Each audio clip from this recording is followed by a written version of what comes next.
So from one coach to another, let's go to Cole for some Lane Kiffin talk here.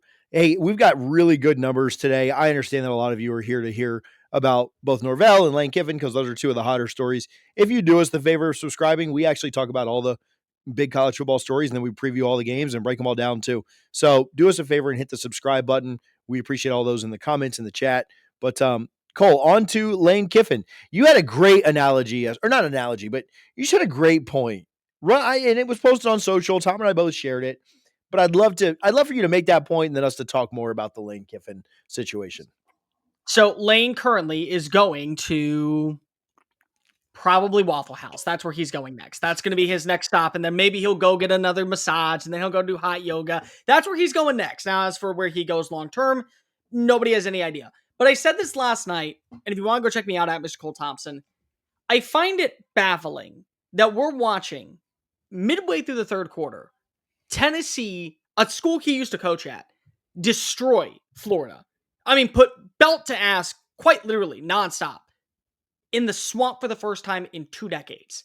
And LSU, that has a lot of talent, composite ranking, a top 15 roster, is struggling to pull away from Western Kentucky, even though you have a backup quarterback that started in the SEC before with Michael Van Buren. And you have a playoff team that currently is 4 quarters away from having its first 11-win regular season in program history, guaranteed to host a playoff game, guaranteed to still be in the hunt for an SEC title if a couple of things happen over the weekend. And you're looking at both those schools and saying, yeah, I gotta go to the swamp. No, I don't want to be here anymore. Nope. I don't want to be here. I gotta go to Death Valley. I gotta go ahead and head out over to Baton Rouge where they have all the resources possible. Like, if this does not show you that we as a society are actually living in the simulation world and all of us are NPC characters, I don't know what will. Because when everyone is giving you options and they're telling you, we're willing to do X, Y, and Z, including the school that you currently have built up to such a high regard and standard, at that point, what more do you want? Like, I would understand if you were to say, okay, Ole Miss is not going to offer you the exact same NIL deal as what you're going to get at LSU or at Florida. I would completely understand that. But they've already come out and said, and there's been multiple reports, whether it be from Ross Dellinger, whether it be from Chris Lowe or from NACOS, they're all willing to spend $25 million bare minimum in NIL. And the big thing that he had said on McAfee and everywhere else is that I'm not making this decision for money. I'm making this decision on what's best for my staff, what's best for my career. And if everyone is going to tell you, hey, legitimate expectations are met in Oxford, you are going to be the most loved coach in program history. You're already the all-time winningest coach in terms of percentage of win totals, and you have an opportunity to get your 50th win in 4 years, 3 straight 10-win seasons, and you're going to be in the playoff, and potentially you could win an SEC title, and we're going to give you all the money that we can, and we're going to give you a massive pay grade, and we're going to do X, Y, and Z to fix the complex, and we're going to fully invest in you as a coach. What more do you need to say? Because I understand that when you go to a place like Florida and LSU, there is definitely a little bit more high regard. I completely understand that. I do. But at the same time, with that comes major expectations to where if you fail in 2 or 3 years, they're not going to deal with the BS. They're not going to deal with the shtick and the trolling. They're going to say, hey, asshole, get back to recruiting. Hey, dumbass, stop making jokes on Twitter and call plays that we can actually win with. Hey, idiot, why are we losing in the 4th quarter to Florida when you said that you chose us over Florida? Why is Ole Miss holding its own against us when we paid a ton of money for you to come on in here? So, like, that's what you're going to expect when you go to those programs. And I'm not saying he can't win there. What I'm saying is that when everyone is seeing a perfect picture of you have made everything that you could ever want is currently in your disposal. Oh, and by the way, you're 4 quarters away from having the greatest season in Ole Miss program history. Why are you going to mess a good thing up when you know that the only thing to go from here is up instead of hitting reset in your entire career? And meanwhile, all of this pressure that we're hearing about, how making a decision on Saturday, making sure that we're going to kind of be focusing on the Egg Bowl. We got to focus in on the players. Guys, do you understand how much more pressure that puts on you? Because let's be real for a second. If they lose on Friday and Lane Kiffin's gone, Ole Miss is going to be punished more than anybody else because if they lost to a sub 500 team, they don't have a head coach, they'll say, oh, well, they don't belong in the playoff to begin with. Looking at this Lane Kiffin situation, we've talked about this from every angle for weeks, And I remember recently, I think it was a couple weeks ago, I was talking about, Lane Kiffin has prioritized his sobriety and his family over the last few years. And he's talked about how great Oxford, Mississippi has been for him, the community, his family, all those sorts of things. And the more that this has played out, the more I've sat with this and been like, that's BS. That's BS. Yeah. You might listen. I'm not going to understate the importance of family or someone getting sober. I know a bunch of people in my life who've done that. It's a tremendous accomplishment. At the same time, the guy who horribly handled his exit from Tennessee is the same guy doing all this stuff. He has not matured. He has made changes in his life. That's great. But he is still making this a three-ring circus. This could have been figured out weeks ago. This could have been put to bed weeks ago. The fact that it leaked a few days ago that it's like, hey, they're going to announce this after the Egg Bowl. And then the money gets leaked. But he's also said the money doesn't really matter to him. So which is it, Lane? And it's just creating this national drama to the point that all Josh Pate has to do is tweet, I just got a text at wow or something like that, and it's 100,000 views. That's how hot this subject matter is. If that's what gets him off and that's what he wants out of all this, congratulations, mission accomplished. But from a head coaching standpoint, to the points that Cole just made, the best team, the best chance you have to get to a national championship, legacy, all those sorts of things that could potentially be important to a head coach, Lane Kiffin has right now in Oxford.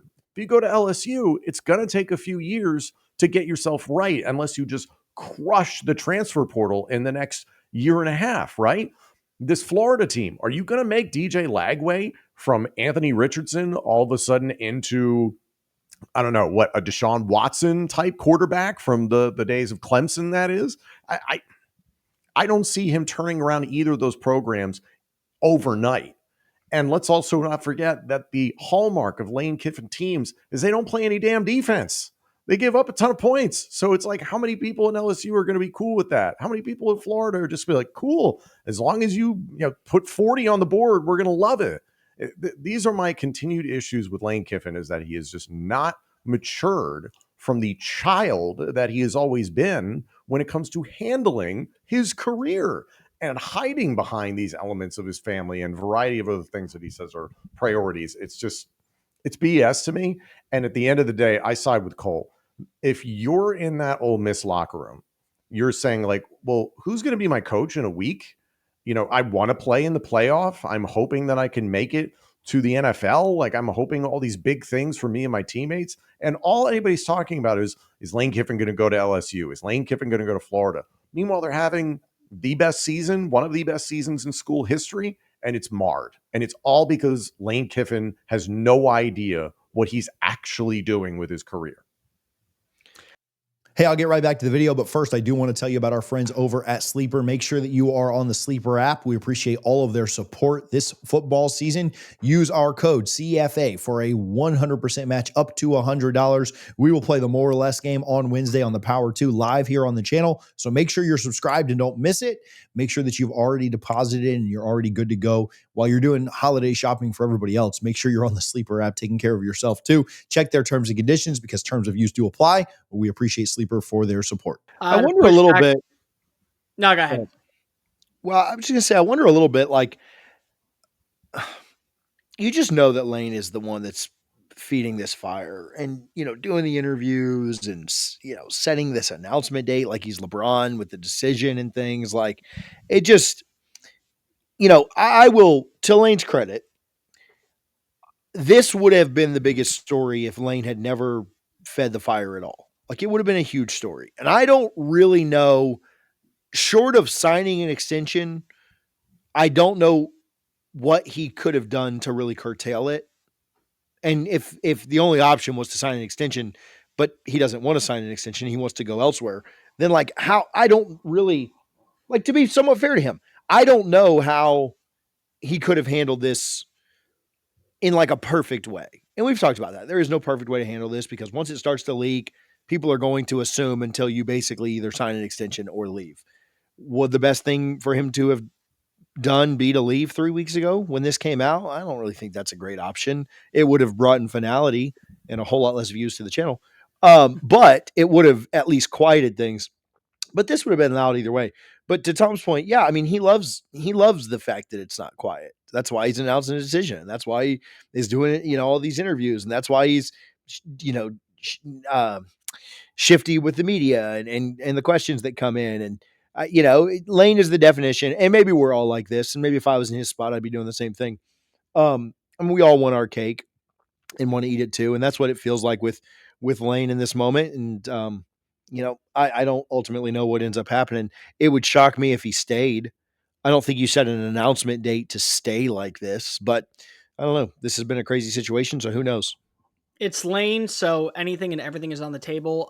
Number one, Tom Pate's tweet has over 2 million views. I mean, that's how Wild. much traction we're talking about when it comes to just saying something along the lines of, wow, I know what's going on. And that's not a shot. The other thing I just want to make abundantly clear to the idiots in the comments section that think that I believe Ole Miss is an elite job, I think Florida and LSU are better jobs.